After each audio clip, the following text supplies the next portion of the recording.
आराध्य देव के श्री चरणों में सत सत नमन।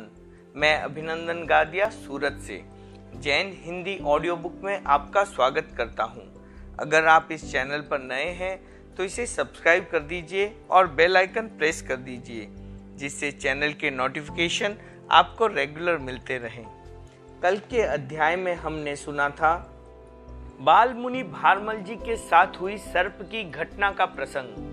सर्प के उपसर्ग के बाद केलवा के लोगों में क्या परिवर्तन आया, स्वामी जी अपनी किसी भी विशेष आज्ञा का पहला प्रयोग किस पर करते थे, दंड स्वरूप एक तेला का प्रसंग, स्वामी जी ने भारमल जी की लेखनी करने का त्याग क्यों किया, मुनि भारमल जी ने अनेक ग्रंथों की प्रतिलिपियां क्यों की थी, क्या आचार्य काल और युवाचार्य काल में भी आचार्य भारमल जी की लिपि कार्य चलती रही, स्वामी जी ने भारमल जी को एक प्रति और लिखने को क्यों कहा, स्वामी जी ने भारमल जी को नींद उड़ाने का क्या उपाय बताया, मुनि भारमल जी को स्वामी जी से क्यों अलग रहना पड़ा, किस तरह वर्षा के कारण भारमल जी को पृथक चातुर्मास करना पड़ा, स्वामी जी ने कब भारमल जी को अपना उत्तराधिकारी घोषित किया, मर्यादा पत्र के बारे में और मर्यादा पत्र में क्या लिखा था,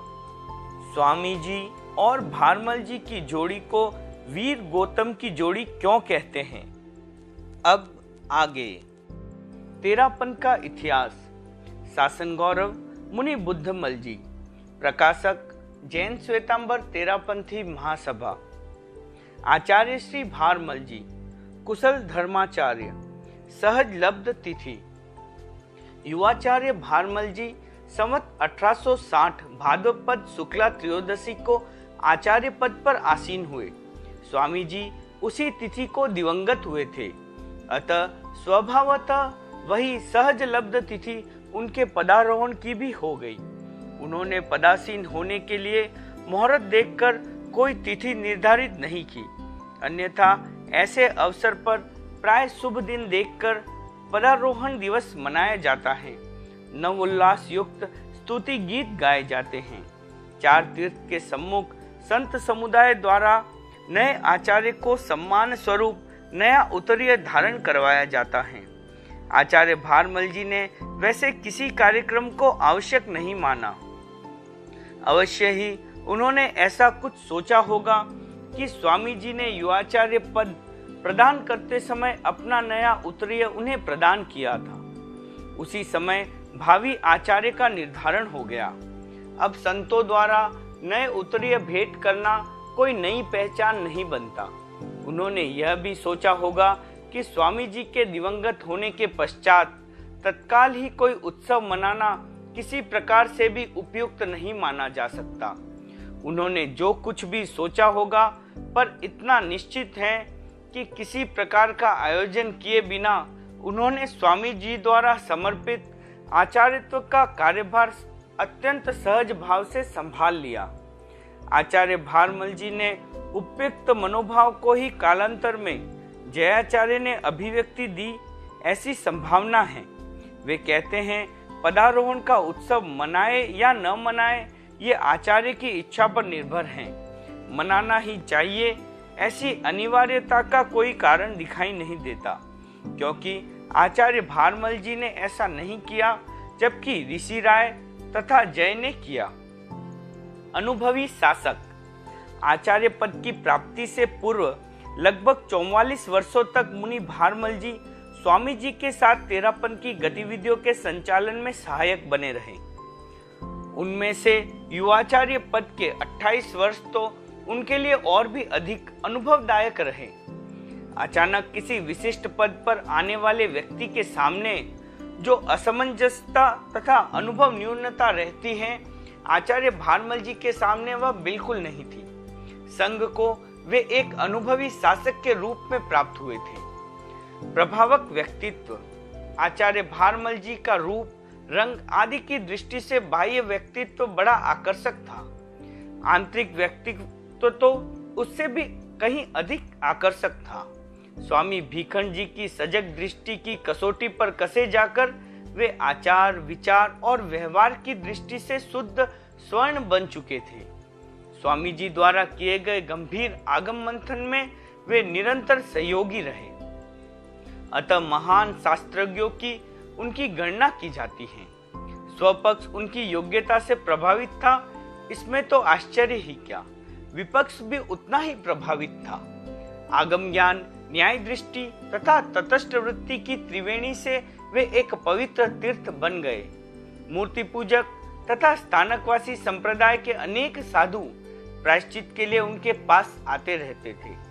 आचार्य श्री ध्यान पूर्वक उनकी बात सुनते और फिर पूर्ण गंभीरता के साथ उनकी समस्या को हल करते थे। मधुर व्याख्यानी आचार्य भारमल जी की व्याख्यान शैली अत्यंत आकर्षक थी। कंठ मधुर था, शब्द घोष युक्त था, अतः उसकी गूंज मेघ गर्जा की तरह दूर दूर तक सुनाई देती थी। कहा जाता है कि वे राजनगर में रात्रिकालीन व्याख्यान प्रारंभ करते, तब वहां से 3 किलोमीटर दूर पिपलडा तक आवाज पहुंच जाती। उनके व्याख्यान की मधुरता प्राय सभी संप्रदाय के लोगों को आकृष्ट किया करती थी। विरोधी संप्रदायों तथा उनके मुनिजनों द्वारा खड़े किए गए विभिन्न अवरोधों को लांघकर व्याख्यान रसिक लोग बहुधा वहां पहुंच जाया करते थे। गोद गया हूं। एक बार 2 श्रावकों में विवाद छिड़ गया। एक कह रहा था कि आचार्य श्री भारमल जी मेवाड़ के हैं, तो दूसरे का कथन था कि वे मारवाड़ के हैं। अपनी अपनी धारणाओं के व्यामोह में वे परस्पर काफी उलझ गए। दोनों ने परस्पर शर्त लगाई कि जिसकी बात असत्य निकले उसे 1000 रुपए देने पड़ेंगे। आखिर सत्यासत्य का निर्णय पाने के लिए वे आचार्य श्री के पास आए। वहां भी उनमें जिज्ञासा से कहीं अधिक अपनी धारणा का ही आग्रह था। आचार्य श्री भारमल जी ने कहा, मैं मेवाड़ का भी हूँ और मारवाड़ का भी। दोनों ही श्रावकों ने चकित होते हुए कहा, यह कैसे हो सकता है? आचार्य श्री ने कहा, मेवाड़ का बालक यदि मारवाड़ में गोद आ जाए तो हो सकता है। श्रावक, पर आप तो गोद नहीं आए। आचार्य श्री, आया हूं, तभी तो अपने को मारवाड़ एवं मेवाड़ दोनों का बतला रहा हूं। श्रावक, आपने तो हमें और भी अधिक भ्रांति में डाल दिया। आप गोद गए हैं, यह बात हम आज नई ही सुन रहे हैं। आप कहाँ गोद गए हैं, जरा स्पष्ट बतलाने की कृपा करिए।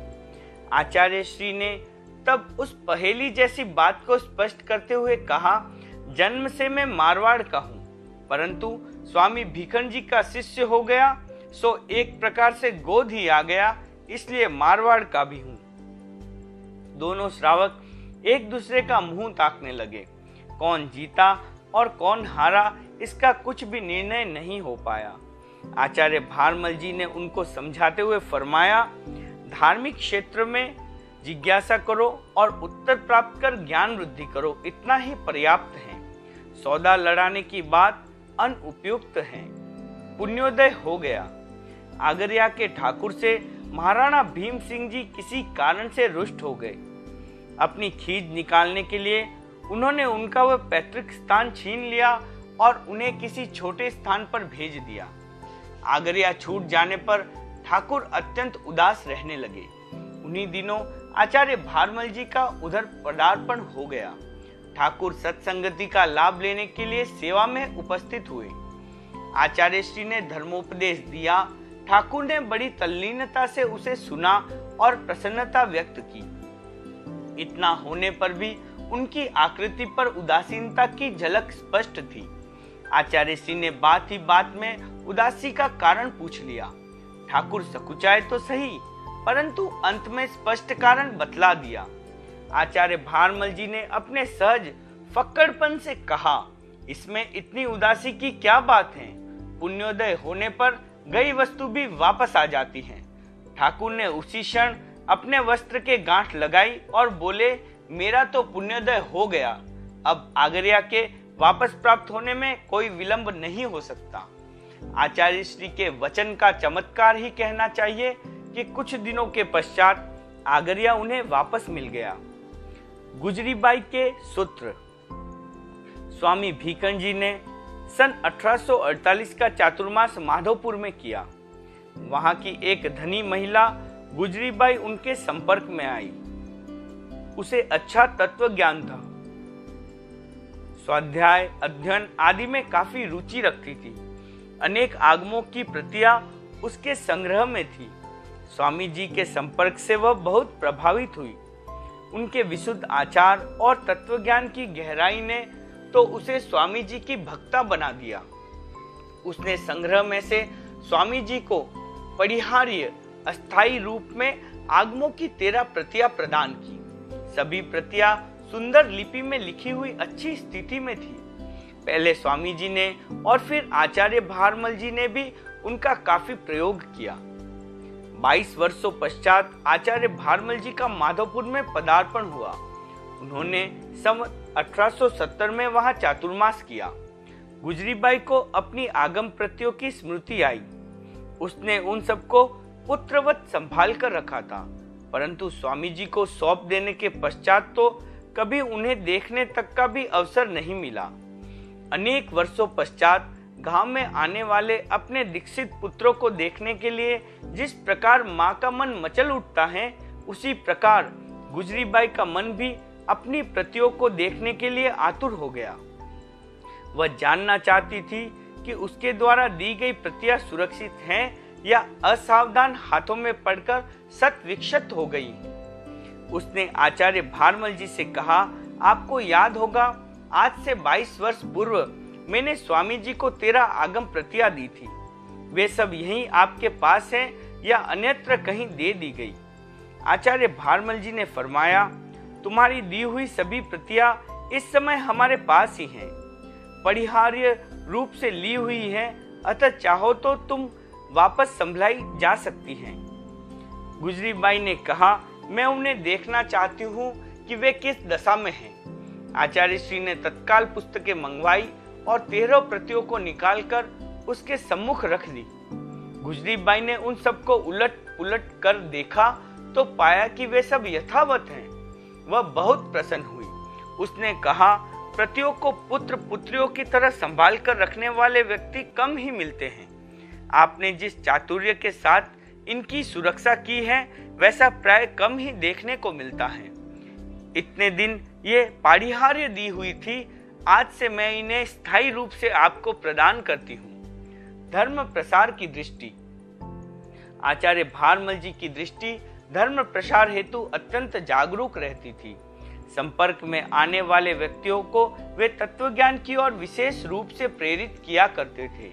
छोटे बालक और बालिकाओं को तत्वज्ञान सिखाने में वे बहुत रुचि लिया करते थे। बालिकाओं को तो वे इस कार्य में प्राथमिकता दिया करते थे। एक बार किसी व्यक्ति ने आचार्य श्री से पूछा, बालिकाओं को तत्वज्ञान सिखाने पर इतना अधिक बल देने का क्या कारण है? आचार्य श्री ने उत्तर देते हुए कहा, बालक अपने ही घर में रहता है, किंतु बालिका बड़ी होने पर दूसरे के घर में चली जाती है। बालक के तत्वज्ञान को फैलने का जितना क्षेत्र मिलता है, उससे कहीं अधिक बालिका के तत्वज्ञान को मिलता है। बालिकाओं में यदि ये संस्कार सुदृढ़ होंगे तो कालांतर में वे ही श्राविकाएं बनकर ससुराल तथा पियर में अनेक व्यक्तियों को समझा सकेगी। उनके बेटे, बेटी, बहू, दोहिती आदि भी धर्म के अनुकूल बनेंगे। इस प्रकार एक बालिका का तत्वज्ञान सिखाने का अर्थ होता है अनेक परिवारों में धर्म के संस्कारों का बीज वपन कर देना। उपयुक्त उत्तर से उनकी तलस्पर्शी चिंतन पद्धति तथा स्वामी जी की विचारधारा के प्रसार की उत्कृष्ट भावना का अनुमान लगाया जा सकता है। क्या गप्पे हाँक रहा है। सन 1871 के शेष काल में आचार्य भारमल जी इडवा में विराज रहे थे। रात्रिकालीन व्याख्यान मुनि रायचंद जी दिया करते थे। एक बार वे रामचरित्र का कोई प्रसंग सुना रहे थे कि पद्यों में कुछ विस्मृति हो जाने के कारण बात पूर्वोपर कह दी गई। आचार्य भारमल जी बिल्कुल समीप के कमरे में ही विराज रहे थे। उन्होंने वहीं से उपालम की भाषा में कहा, रायचंद यो क्या गप्पे हाँक रहा है, व्याख्यान ढंग से दिया कर। मुनि रायचंद जी ने तत्काल वहीं पर खड़े होकर गुरुवाणी को शिरोधार्य किया और कहा, आगे से सावधानी रखने का भाव है। थोड़ी देर पश्चात उन्होंने व्याख्यान समाप्त किया और वंदना के लिए कमरे में आए। सहज भाव से उन्होंने प्रार्थना की, गुरुदेव व्याख्यान के बीच में न फरमाकर यहाँ आने पर मुझे ही फरमा देते तो ठीक रहता। आचार्य श्री ने मुनि खेतसी जी को बुलाकर कहा, खेतसी जी, सुनते हो अपने भांजे की बात? ये कहता है कि मुझे सबके सामने न कहकर अकेले में कहो। क्यों कहे हम अकेले को? अब तो और भी आवश्यक हो गया है कि हम इसे सबके सामने ही कहें। मुनि रायचंद जी ने गुरु चरणों में झुककर प्रार्थना की, गुरुदेव जैसी आपकी इच्छा हो वैसा ही करे। मैंने उक्त प्रार्थना करके गलती की है, उसके लिए क्षमा करें। मुनि खेतसी जी ने कहा, आप गुरु हैं, जैसा चाहे वैसा करें, आप इसी के हितार्थ कहते हैं। श्रावकों का संबंध विच्छेद। आमेट के 2 श्रावक शंकाशील हो गए। धीरे धीरे वे कट्टर विरोधी बन गए। जहां भी बैठते संघ की निंदा करते। लोगों को शंकाशील बनाकर आस्थाहीन बना देना उनका लक्ष्य हो गया। उन्हें समझाकर पुनः आस्थावान बनाने के लिए अनेक प्रयास किए गए, परंतु कोई फल प्राप्त नहीं हुआ। उनके संपर्क में आकर धीरे धीरे अन्य लोग भी शंकाशील बनने लगे। आचार्य श्री ने उक्त स्थिति पर मुनि हेमराज जी से विचार विमर्श किया और फरमाया, यदि हम ऐसे शंकाशील श्रावकों को संघ से पृथक कर दे तो अन्य श्रावक उनकी बातों में आने से बच सकते हैं। मुनि हेमराज जी ने उस विचार का समर्थन करते हुए कहा, दुमना चाकर शत्रु से भी बढ़कर भयंकर होता है। अतः सुधारने के सारे प्रयास विफल हो जाने के पश्चात तो अब यही उपाय शेष रहा है। सन 1877 में उन दोनों श्रावकों को संघ से पृथक घोषित कर दिया गया। उसका फल अच्छा ही आया। जो लोग पहले साधार्मिक समझकर उनका विश्वास कर लेते थे, बाद में वे उनकी छाया से भी दूर रहने लगे। वंदन न किया जाए। आचार्य भारमल जी एक अनुशासन प्रिय आचार्य थे। किसी की भी अनुशासनहीनता को वे संघ के लिए घातक समझते थे। वे स्वयं अपने बाल्यकाल तथा युवा काल में स्वामी जी के सुदृढ़ अनुशासन में रहे थे, अतः उसकी उपयोगिता का उन्हें पूर्ण रूप से ज्ञान था। साथ ही अन्य साधु संघों में अनुशासनहीनता के कारण फैले हुए शैथिल्य का भी उन्हें पता था। वे स्वभाव के अत्यंत मृदु होते हुए भी अनुशासन की अपनी नीति में बड़े दृढ़ थे। अनुशासन भंग को वे अक्षम्य अपराध मानते थे। उसके विरुद्ध कठोर से कठोर कदम उठाने में भी उन्हें कोई हिचक नहीं होती थी। वे जानते थे कि अनुशासन की डोर को यदि एक व्यक्ति के लिए ढीला छोड़ दिया गया तो फिर धीरे धीरे सबके लिए वैसा करना अनिवार्य हो जाएगा। ढुलमुल नीति और अनुशासन ये दोनों कभी एक साथ नहीं चल पाते। संवत 1877 में गंगापुर के जीवो जी को मुनि स्वरूप चंद जी ने दीक्षा दी। उनके बड़े भाई दीप जी ने आज्ञा पत्र 1 वर्ष पहले ही लिख दिया था, फिर भी उनके मन में ऐसा द्वेष जागा कि वे संघ से विमुख होकर गांव-गांव में निंदात्मक प्रचार करने लगे। अन्य कई क्षेत्रों के असंतुष्ट तथा भ्रांत श्रावकों ने उनको काफी प्रश्रय दिया। लावा सरदारगढ़ निवासी उनमें सबसे आगे थे।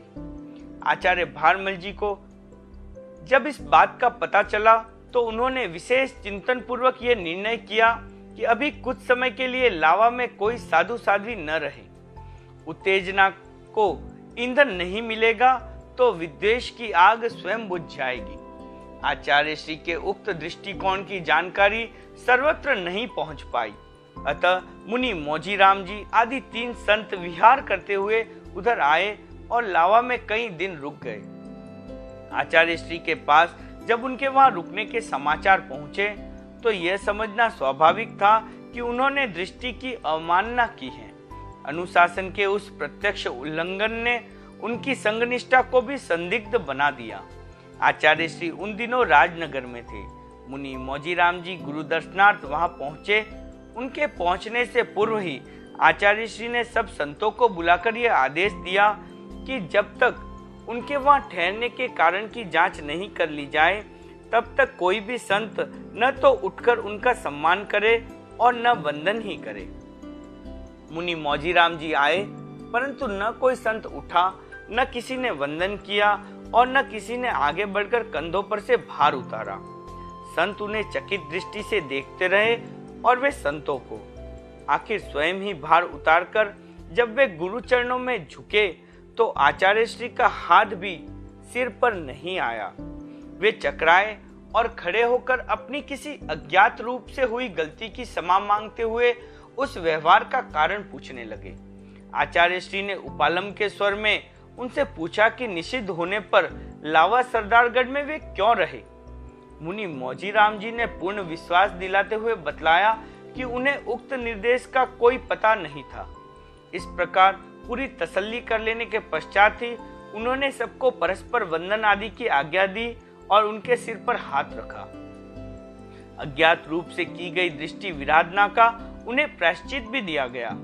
यह था आचार्य भारमल जी के स्वभाव की मृदुता के साथ अनुशासन की दृढ़ता का समन्वित रूप। संघ की श्रीवृद्धि। अनुशासनहीनता का अभिशाप किसी अच्छे से अच्छे संघ को भी शक्ति विहीन और श्रीविहीन बना देता है। अतः स्वामी जी ने इस और विशेष ध्यान रखने की प्रवृत्ति का प्रारंभ किया था। आचार्य भारमल जी ने उन्हीं पद चिन्हों पर चलकर उस पद्धति को विशेष बल प्रदान किया। स्वामी जी के शासन काल में अनेक व्यक्ति मतभेद होने पर उनसे अलग होते रहे, किंतु जब तक संघ में रहे तब तक वे अनुशासन पालने के लिए प्रतिज्ञाबद्ध थे। अनुशासन में ढुलमुल चलने वाले अनेक व्यक्तियों को स्वामी जी ने स्वयं अलग कर दिया था, परंतु ऐसे व्यक्ति प्राय स्वामी जी के शासन काल में ही उछल कूद मचाकर ठंडे हो गए थे। आचार्य भारमल जी के शासन काल में आंतरिक विरोध का कोई विशेष अवसर नहीं आया। उनके शासन काल में संघ की अच्छी प्रगति हुई। साधु साध्वियों की वृद्धि के अतिरिक्त श्रावक श्रावकियों की भी बहुत वृद्धि हुई। उस वृद्धि का साधारण अनुमान इस बात से लगाया जा सकता है कि जब संवत 1875 में उनका चातुर्मास कांकरोली में था तब वहां लगभग 1700 पोषद हुए। उस समय एक ही ग्राम में इतने पोषद होना सचमुच ही श्रावक श्राविकाओं की वृद्धि का द्योतक है। इस प्रकार हम देखते हैं कि आचार्य भारमल जी एक कुशल धर्माचार्य होने के साथ साथ एक कुशल धर्म प्रसारक तथा सुदृढ़ अनुशासक थे। उनकी इस विशेषताओं ने धर्म संघ की श्रीवृद्धि तथा सुदृढ़ता में बहुत बड़ा योगदान दिया। वस्तुतः ये गुण एक साथ किसी विरल व्यक्ति में ही पाए जाते हैं। ऐसे आचार्य को पाकर तेरा पंथ धन्य हो गया। जयपुर की ओर। सामायिक प्रेरणा। विक्रम संवत 1868 में पाली चातुर्मास के पश्चात आचार्य भारमल जी मारवाड़ के विभिन्न क्षेत्रों में विहार कर रहे थे। वहां उन्हें एक स्थानकवासी संत मिले। बातचीत करते समय उन्होंने पूछा, आप लोग जयपुर क्यों नहीं जाते? आचार्य श्री ने कहा, वहां श्रावकों के घर बहुत थोड़े हैं। आसपास के अन्य क्षेत्रों में भी तेरापंथी नहीं है। अल्प सामग्री होने के कारण स्वामी जी के पश्चात उधर जाना नहीं हुआ। स्थानकवासी मुनि ने आश्चर्यचकित होते हुए कहा, जयपुर में भीखंड जी का समझाया हुआ लाला हरचंद लाल जैसा श्रावक बैठा है, फिर अल्प सामग्री की बात कैसे करते हैं? वह तो जौहरियों का बादशाह कहलाता है। भीखंड जी ने ऐसे व्यक्ति को पकड़ा जो एक होकर भी 1000 जीतता है। वहां जाना होता रहेगा तो आगे से आगे श्रावक भी बनते रहेंगे, अपने आप तो कोई बनने से रहा। आचार्य श्री को उनकी प्रेरणा बहुत सामायिक तथा महत्वपूर्ण लगी। वस्तुतः क्षेत्रों की संभाल खेतों की तरह निरंतर करनी पड़ती है। देख रेख का लंबा व्यवधान उन्हें चौपट कर डालता है। क्षेत्रों को बनाना जितना श्रम साध्य होता है, उन्हें बनाए रखना उससे कहीं अधिक श्रम साध्य होता है। स्वामी जी वहां संवत 1848 में पधारे थे। लगभग 20 वर्षों का अंतराल हो चुका था, फिर भी जब जागे तभी सवेरा मानकर आचार्य भारमल जी ने जयपुर जाने का निर्णय किया तथा यथाशीघ्र उस ओर विहार कर दिया। प्रेरणा का एक वाक्य उनके लिए कर्तव्य का आह्वान बन गया। किशनगढ़ में शास्त्रार्थ। जयपुर की ओर पधारते समय आचार्य भारमल जी के मार्ग में किशनगढ़ आया। विक्रम संवत 1869 के वैशाख मास का वह समय था। आचार्य श्री सहित 10 साधु थे। वहां वे नए शहर में ठहरे। उस समय वहां 22 टोलों में से अनेक टोलों के साधु आए हुए थे। उनका वह काफी बड़ा क्षेत्र था। स्थानीय तेरापंथी परिवार वहां कोई नहीं था। आचार्य भारमल जी के पदार्पण से उन लोगों को भय हुआ कि ये कहीं यहाँ पैर न जमा ले, इसलिए उन्होंने शास्त्रार्थ का आह्वान करना प्रारंभ कर दिया। कई बार कहलवाने पर आचार्य श्री ने स्वीकार कर लिया। सार्वजनिक स्थान बगीची में शास्त्रार्थ करना निश्चित किया गया। नानक जी, उगरा जी तथा अमर सिंह जी, इन 3 टोलों के 35 साधु चर्चा स्थल पर आए। आचार्य भारमल जी आदि 9 संत वहां पधारे। शास्त्रार्थ सुनने के लिए सैकड़ों की संख्या में लोग उपस्थित हो गए। शास्त्रार्थ का विषय था आश्रव जीव है या अजीव। नानक जी के टोले के मुनि निहाल जी ने अपना पक्ष स्थापित करते हुए कहा, आश्रव अजीव है। आचार्य भारमल जी ने उसका उत्तर देते हुए कहा, आश्रव द्वारा कर्मों का ग्रहण होता है।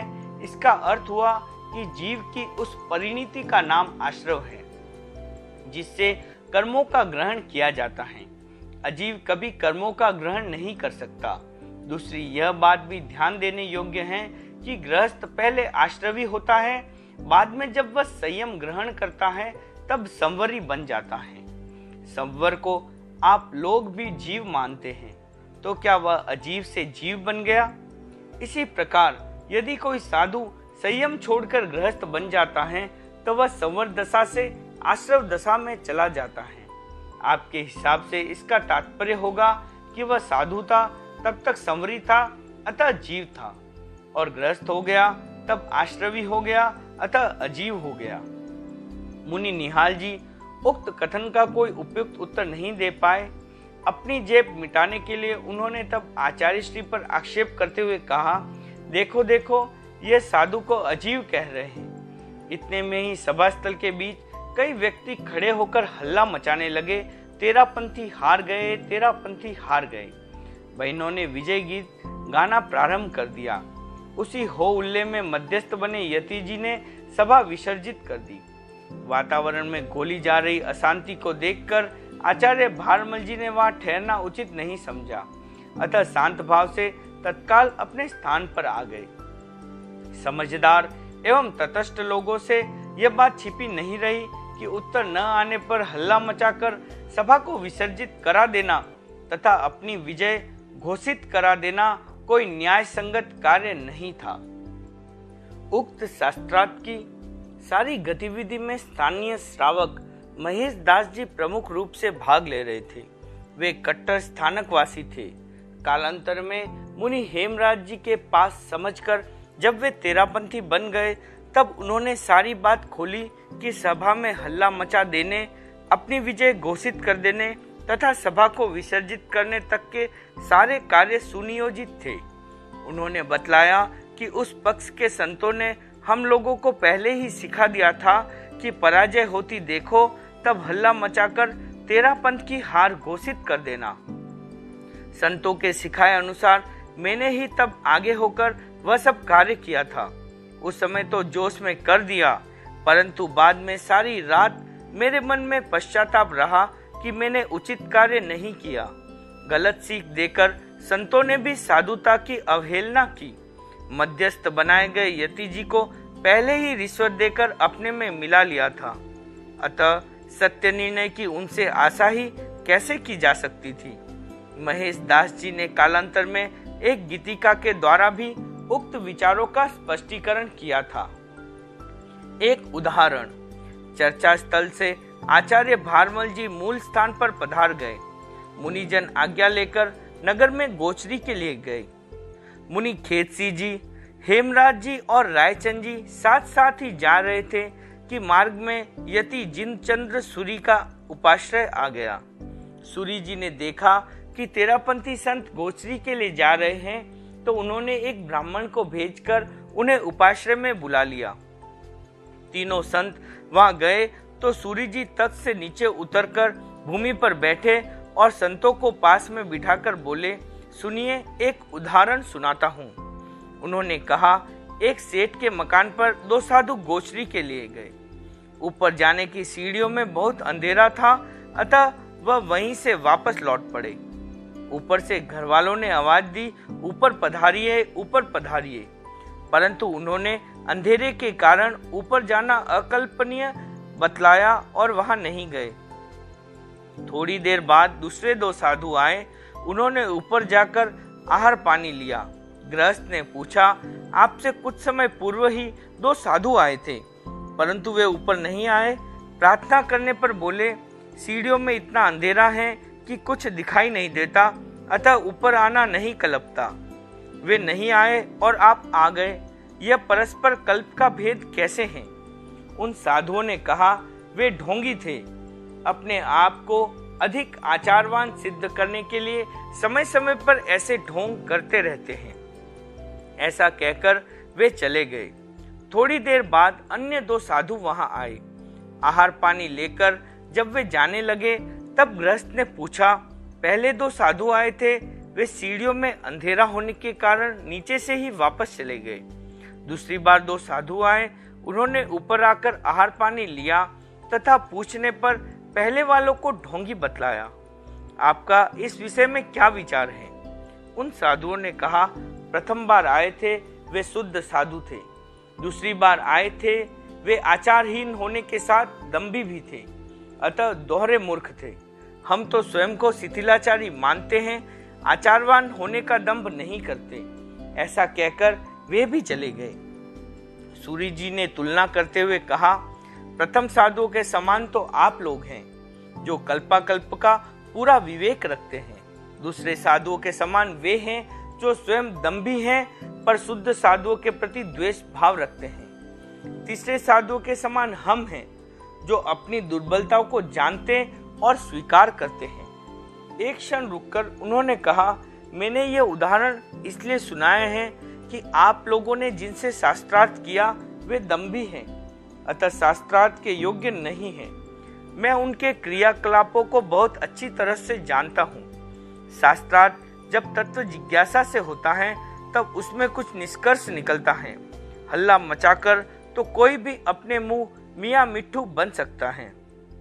वार्तालाप की समाप्ति पर मुनि खेतसी जी आदि तीनों संत गोचरी के लिए चले गए।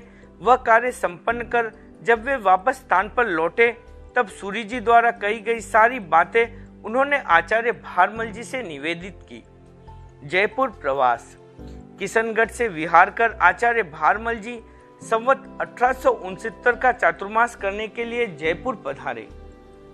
वह चातुर्मास पदम सिंह जी टड्डा की हवेली में हुआ। लाला हरचंद लाल जी तथा उनके पुत्र ताराचंद जी ने उस समय का पूरा लाभ उठाया। उनके पूरे परिवार को सुदृढ़ धार्मिक संस्कार उसी चातुर्मास में प्राप्त हुए। धर्म प्रसार में उस परिवार का बहुत महनीय योगदान रहा। वर्ण हो जाने के कारण चातुर्मास के पश्चात भी फाल्गुन मास तक आचार्य श्री को जयपुर में ही विराजना पड़ा। उपलब्धियों की दृष्टि से वहां का वह प्रवास अत्यंत महत्वपूर्ण रहा। अनेक नए परिवार श्रद्धालु बने तथा अनेक सुलभ बोधि। दीक्षाओं की दृष्टि से भी वह समय बड़ा गौरवशाली रहा। जयाचार्य, उनके 2 बड़े भाई स्वरूप चंद और भीम जी, माता कल्लू जी आदि की दीक्षाएं वहीं संपन्न हुई।